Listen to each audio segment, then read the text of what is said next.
looking for how to save your file name or to rename your file on an Android phone, then this video is for you. Just go to your Google, you click on your files, Google Files, like so. Then it's a video I want to change. You go to your videos, then the video I want to change is on InShot.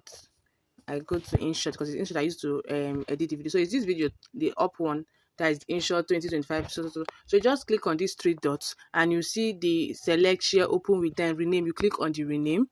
Then this is how to rename. You don't delete the one back. This one that has this dot at the back, don't delete it. You're just deleting from just the numbers before the dot. That's what you are deleting.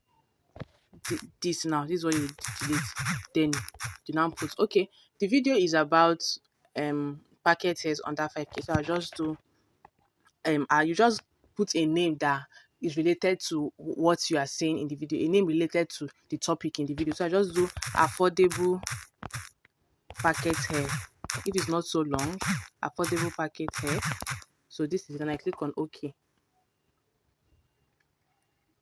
So, and you can see it now. The video is now affordable packet hairs, and it still has that .mp4, because if you delete that .mp4, definitely you're not going to see your videos. The file will be hidden and automatically that file is gone, because I did it before and I was searching for the file. I cried. I wailed. I was searching for the file. Until now, I was able to save the file. If I'm trying to play it on Phonics or any other app, it won't play. So don't make this mistake of deleting all of them. Leave that .mp4 at the extreme of your video if you want to rename the video, so you can be able to see the file.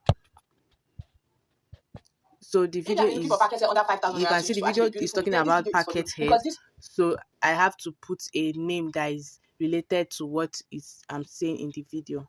Hope you understand this. If you are using an Android phone, this is how to rename your file on an Android phone.